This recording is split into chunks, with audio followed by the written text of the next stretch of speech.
Alfa dan Omega jilid 6 bab 55. Bukannya yang tampak secara lahiriah, halaman 123. Beberapa dari antara orang Farisi telah datang kepada Yesus seraya bertanya, "Bilakah kerajaan Allah akan datang?" Lebih dari 3 tahun telah lalu sejak Yohanes Pembaptis memberikan pekabaran yang laksana bunyi nafiri telah digemakan di seluruh negeri itu. Kerajaan surga sudah dekat, Matius 3 ayat 2. Dan sampai saat itu orang-orang Farisi belum melihat bukti berdirinya kerajaan itu. Banyak dari antara mereka yang menolak Yohanes, dan pada setiap langkah telah menentang Yesus, menyindir bahkan tugasnya telah gagal. Yesus menjawab, "Kerajaan Allah datang tanpa tanda-tanda lahiriah. Juga orang tidak dapat mengatakan, 'Lihat, ia ada di sini,' atau 'ia ada di sana.' Kerajaan Allah mulai dalam hati. Jangan melihat ke sini atau ke sana, hendak mencari pernyataan kuasa duniawi untuk menandai kedatangannya. Akan datang waktunya kamu ingin melihat satu daripada hari-hari Anak Manusia itu, dan kamu tidak akan melihatnya. Karena tidak disertai dengan kebesaran duniawi, maka ada bahayanya kamu gagal untuk melihat kemuliaan tugasnya. Kamu tidak menyadari betapa besarnya kesempatan sekarang ini oleh hadirnya di antara kamu Ia yang menjadi hidup dan terang bagi manusia.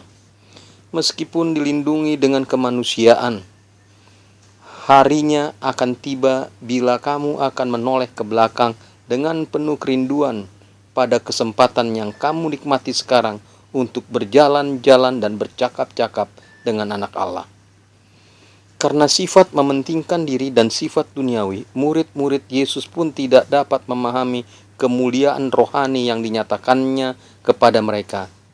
Nanti setelah kenaikan Kristus kepada Bapaknya, dan setelah kecurahan Roh Kudus ke atas orang-orang percaya, barulah murid-murid menghargai sepenuhnya tabiat dan tugas juru selamat. Setelah mereka menerima baptisan Roh, mulailah mereka menyadari bahwa mereka sudah berada di tengah-tengah kemuliaan hadirat Tuhan. Ketika ucapan Kristus diingatkan kepada mereka, pikiran mereka pun terbuka untuk menyelami nubuatan-nubuatan, serta mengerti mujizat-mujizat yang telah diadakannya.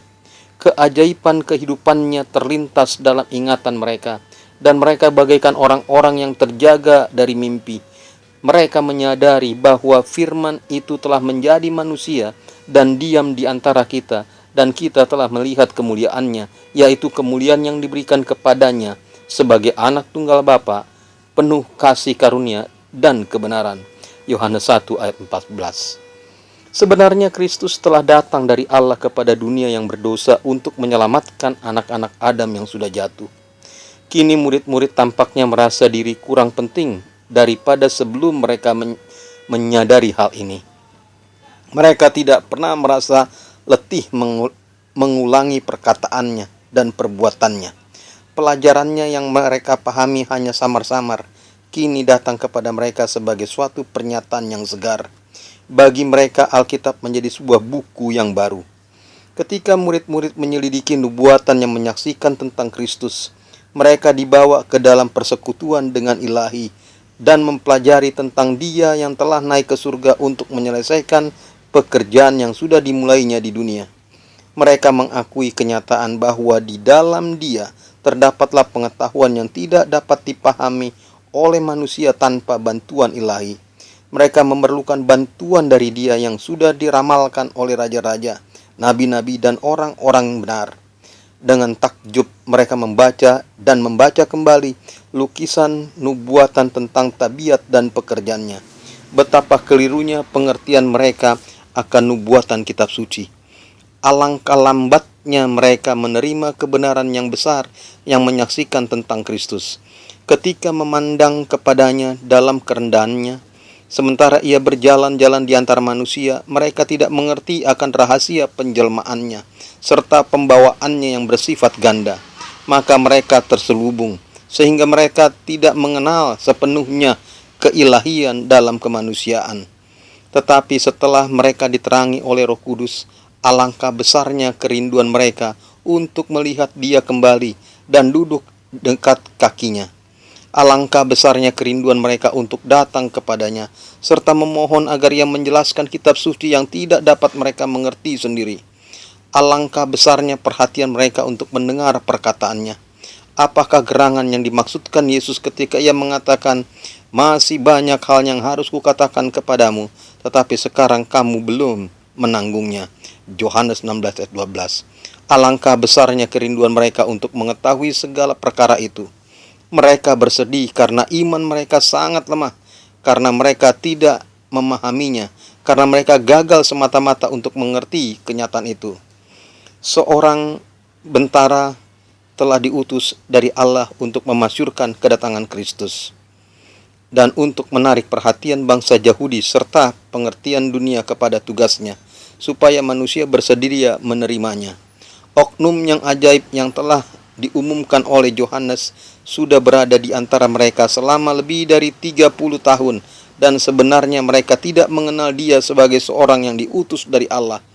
Penyesalan memenuhi hati murid-murid sebab mereka membiarkan sifat kurang percaya yang merajalela mempengaruhi pendapat mereka serta mengaburkan pengertian mereka. Terang dunia yang gelap sudah bersinar di tengah kegelapannya, dan mereka telah gagal untuk mengerti dari mana datangnya cahaya itu. Mereka bertanya satu sama lainnya, mengapa mereka mengikuti jalan sehingga Yesus perlu menegur mereka.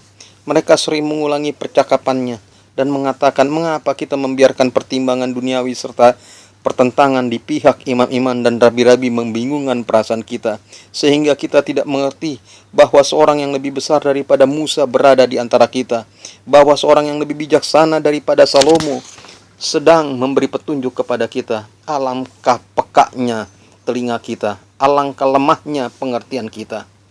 Thomas tidak mau percaya sampai ia telah memasukkan jarinya ke dalam luka bekas tusukan serdadu-serdadu Roma. Petrus telah menyangkal Dia ketika ia direndahkan dan ditolak. Kenangan yang menyedihkan itu teringat oleh mereka dalam perkataan yang jelas. Mereka telah bersama-sama dengan Dia, tetapi mereka tidak mengenal atau menghargai Dia. Tetapi sekarang alangkah ajaibnya perkara-perkara yang mengharukan hati mereka pada waktu mereka mengakui atas kekurang percayaan mereka.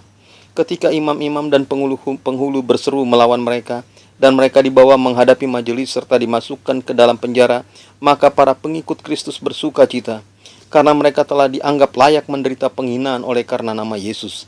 Kisah 5 ayat 41. Mereka bersuka cita membuktikan di hadapan manusia dan malaikat bahwa mereka mengenal kemuliaan Kristus serta memilih untuk mengikut Dia, biarpun kehilangan segala sesuatu. Sebagaimana halnya pada zaman rasul-rasul, demikian juga sekarang tanpa penerangan roh ilahi, kemanusiaan tidak dapat melihat kemuliaan Kristus. Kebenaran dan pekerjaan Allah tidak dihargai oleh kekristenan yang berkompromi dan mengasihi dunia. Para pengikut Tuhan bukannya berada pada jalan yang mudah dalam kehormatan duniawi ataupun penyesuaian duniawi. Mereka sudah jauh di depan pada jalan pendakian dan kerendahan dan kehinaan, di garis depan pada pertempuran melawan penguasa-penguasa dan penghulu-penghulu dunia yang gelap ini, dan roh-roh jahat di udara. Efesus 6 ayat 12. Dan sekarang sebagaimana halnya pada zaman Kristus, disalah mengerti itu dan dihinakan dan ditindas oleh imam-imam dan orang Farisi pada zaman mereka. Kerajaan Allah datang bukan dengan pertunjukan secara lahiriah. Injil anugerah Allah dengan roh penyangkalan diri sekali-kali tidak pernah serasi dengan roh duniawi. Kedua prinsip itu berlawanan. Tetapi manusia duniawi tidak menerima apa yang berasal dari roh Allah, karena hal itu baginya adalah suatu kebodohan, sebab hal itu hanya dapat dinilai secara rohani. 1 Korintus 2 ayat 14.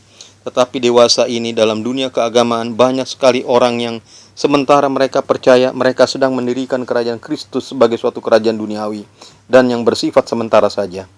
Mereka ingin menjadikan Tuhan kita pemerintah kerajaan-kerajaan dunia ini, pemerintah dalam istananya, dalam ruang sidang pengadilan, di istana-istana dan di pasar-pasar.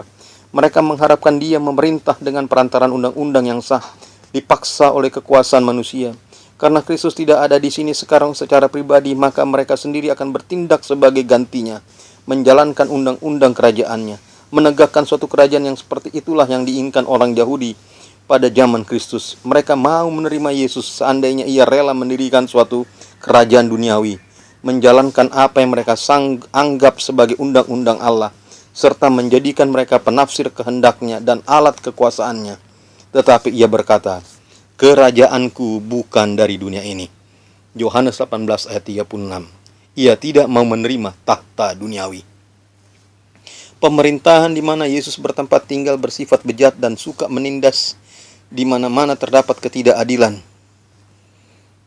pemerasan, sikap menolak paham lain, dan kebengisan yang menindas. Meskipun demikian, Juru Selamat tidak berusaha mengadakan pembaruan sipil. Ia tidak menyerang kejelekan dalam kebiasaan nasional ataupun mempersalahkan musuh-musuh bangsa. Ia tidak mencampuri kekuasaan atau jabatan orang-orang yang memegang tampuk pemerintahan. Ia yang menjadi teladan kita menjauhkan diri dari pemerintahan duniawi, bukannya sebab ia bersikap acuh tak acuh terhadap derita manusia, melainkan sebab penawar bukan terdapat hanya dalam tindakan manusia atau secara lahiriah. Supaya berhasil baik, penawar itu harus mencapai manusia secara pribadi dan harus membarui hati. Bukannya oleh keputusan pengadilan atau dewan atau majelis pembuat undang-undang, bukannya oleh wewenang orang-orang besar di dunia kerajaan Kristus itu didirikan, melainkan oleh menanamkan sifat Kristus dalam kemanusiaan dengan pekerjaan Roh Kudus. Tetapi semua orang yang menerimanya diberinya kuasa supaya menjadi anak-anak Allah, yaitu mereka yang percaya dalam namanya. Orang-orang yang diperanakkan bukan dari darah atau daging, bukan pula secara jasmani atau keinginan seorang laki-laki, melainkan dari Roh Allah. Yohanes 1 ayat 12 dan 13. Disinilah satu-satunya kuasa yang dapat mempekerjakan pengangkatan derajat umat manusia. Dan alat yang digunakan oleh manusia untuk melaksanakan pekerjaan ini ialah mengajar dan mempraktekkan sabda Allah. Ketika Rasul Paulus memulai pekerjaannya di Korintus, kota yang padat penduduknya, kaya dan jahat itu, yang dicemarkan oleh kejahatan-kejahatan kekafiran yang tidak terperikan, ia berkata, "Sebab aku telah memutuskan untuk tidak mengetahui apa-apa di antara kamu selain Yesus Kristus, yaitu Dia yang disalibkan." 1 Korintus 2 ayat 2. Ketika ia menulis beberapa waktu kemudian kepada beberapa dari antara mereka yang telah dinajiskan oleh dosa yang paling keji, ia berkata, "Tetapi kamu telah memberi dirimu disucikan, kamu telah dikuduskan, kamu telah dibenarkan oleh nama Tuhan Yesus Kristus dan dalam Roh Allah kita. Aku senantiasa mengucap syukur kepada Allahku karena kamu atas kasih karunia Allah yang dianugerahkannya kepada kamu dalam Kristus Yesus." 1 Korintus 6 ayat 11 dan 1 Korintus 1 ayat 4.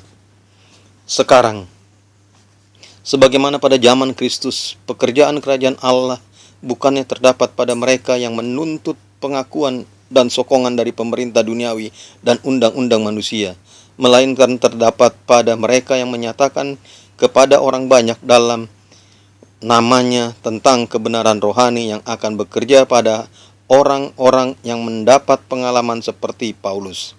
"Namun aku hidup, tetapi bukan aku sendiri yang hidup, melainkan Kristus yang hidup dalam aku." Galatia 2 ayat 20. Dengan demikian, mereka akan bekerja seperti Paulus untuk membawa kebaikan kepada sesama manusia. Ia berkata, "Jadi kamu ini adalah utusan-utusan Kristus, seakan-akan Allah menasihati kamu dengan perantaran kami.